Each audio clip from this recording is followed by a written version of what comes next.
Ito mga ngayon, mga singkoy, mga breeder natin, ganun pa rin. Hanggang ngayon, wala pa rin itlog, mga singko.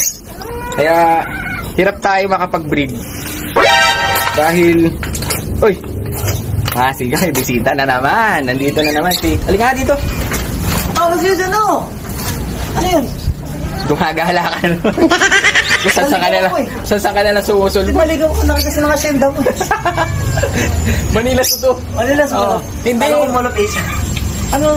Hindi kasi, ito sinisilip lagi mo na ako dinadala ng problema sa utak, nai-stress ako. Hindi nga, kasi ito, may mga problema itong mga pinagsasalang ko dito ha.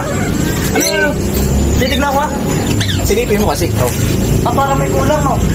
Hindi, kasi sinalang ko na yan. Taga ko na nga sinalang eh. Ngayon, wala pa rin itlog. Ang hirap i-breed. Nako. Kaya, anong gagawin? Diba, buti na lang pala. Andito si John Lloyd Cruz. Ano na naman yan? Sakto, medyo ayaw umitlog. Hihingi na rin ako ng tips mga singko. Naku, paubos na pre. Paubos na. Baka meron natitira. Bakit pa paano? Meron pa mga singko.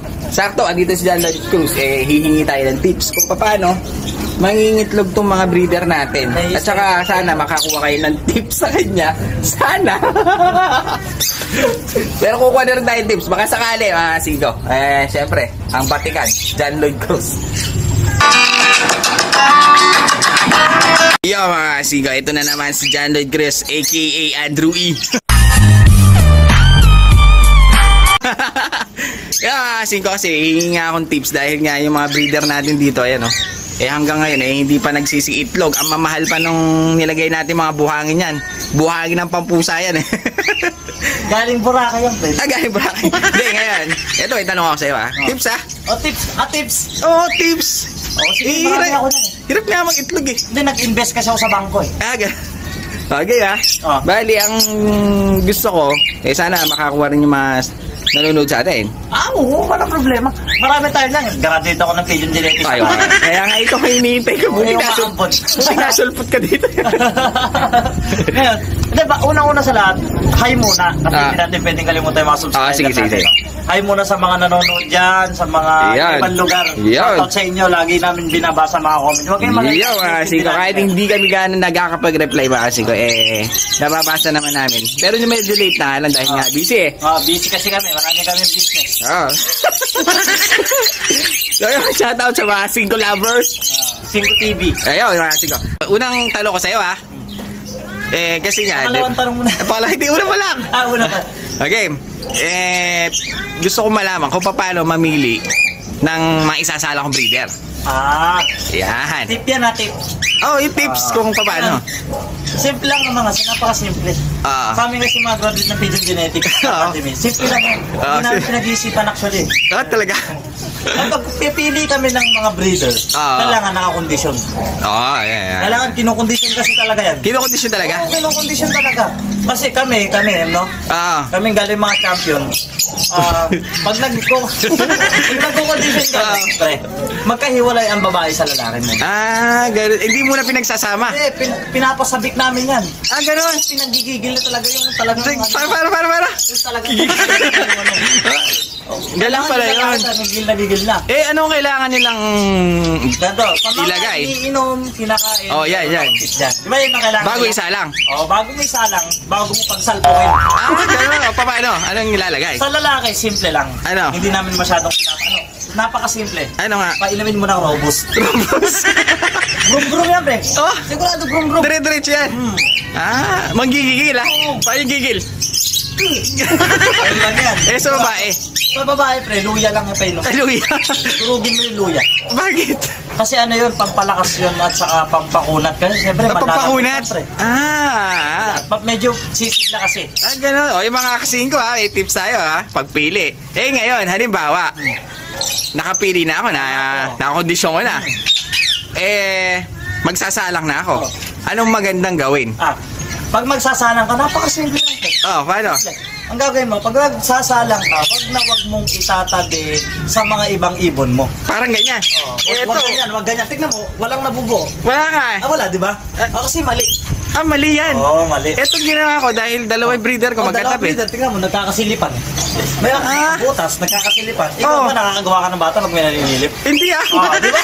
Ganun. Siyempre, tatakpan mo. Ilalayo mo sila, itakpan mo ng tela yung ano. Ay, gano'n. Para makapag-honeymoon sila ng bata. Kailangan nakatakip. Oo, kailangan nakatakap eh. Kailangan ganito, kailangan nakaganyan. Wala silip. Walang. Kahit ako masisilip ko ba ito? Blade eh. Ang Malabo pa sa gano'n. blade. Malabo pa sa blade. Oo, di ba? Ang galing. Oo, ang galing. Diba? Ganun ang ano mo para makabuo ng maayos. Ay mga kasigaw, meron na. Tatakpan niya yan. Tatakpan mo. Para makabuo ng maayos at saka para makapag-honeymoon ng... Yung mga kasigaw. Yung pala. Ayan, gagawin natin yan to. Tatakpan na natin yan. Nahihiya yan, pre. Hindi makapag-honeymoon. Oo nga, no? Nakikitaan pala sila, no? Para, total, nakakondisyon ka na. Oo nga. Pag kinalong mo yan, pre, sigurado yung lalaki nagigil yan, pre. Talagang mga kabayan. Nakarobos yan, pre. Oo nga, no? Diba? Mga kabayo talaga. Halimbawa ngayon, medyo nagsalpukan na. Salpukan na. Talpakan to, Magsasapol yan. Sasapol yan, Sasapulin niya hindi natin nakikita, di ba? Hindi mo nakatakip eh. Paano yan? Halimbawa, paano ko sila magiging healthy na pati itlog magiging healthy? Ganito yan. Kailangan maging healthy. Siyempre, nagsasalpukay, manlalampot eh. Kailangan, para maging healthy yung itlog. Ano gagawin? Sa babae, siyempre kailangan, kailangan maging healthy, malakas. Oo. Kailangan, painumin mo yung babae ng gatas ng ina. Gatas ng ina! Gatas ng ina! Yun? Ang galing! Ang galing! Ganun yun. Ganun yun. Sa lalaki, pre, alam mo kayo papainom. Ano papainom? Red Horse. Red Horse? Stress siyempre. Oo nga. Naman, ikaw, mga bayo ka ng ilang araw, di ba? Siyempre, pag nangabayo ka, kailangan mo ng... Lakas, pre. Red size yan, Kailangan ilabas ng sipa. Kaya Red Horse. Oo, diba? Yung mga kasingka, yung mga tubigan natin, nalagyan natin ng Red Horse yan. Bibili ako isang case mamaya. Wag na. Baka pati tayo mapa-Red Horse eh. Sabayan natin. Halimbawa, nagpisa na. Nagpisa na. Nagpisa na itlog. Ano maging para healthy mga inakay? Ay, yung mga inakay. Sa inakay na tayo nagpisa na eh. Kailangan, ang mga inakay kasi, pre, kailangan yan healthy kasi maano lang ang buhay. Ang immune system ng mga batang... Immune system, English yun, Ang mga organ parts ng mga ibon na inakay, mabilis lang ma-destroy yan. Kasi bata Bata yan. Mabilis lang ma-virus yan. Ngayon, kailangan mong painumin, pre, ng Biogesic. Biogesic? Para di lagdatin. Oo, pre. Lalo na, masama ang panahon, mga siko, tagulan, no? Ano ka na sa Pigeon Genetics yun? Ganoon talaga. Nasa Pigeon Genetics ang Biogesic? Oo. Pigeon lang. Pigeon Genetics. Oo. Ngayon ko lang nalaman yan Ano yan? Galing yan sa Pigeon Genetics.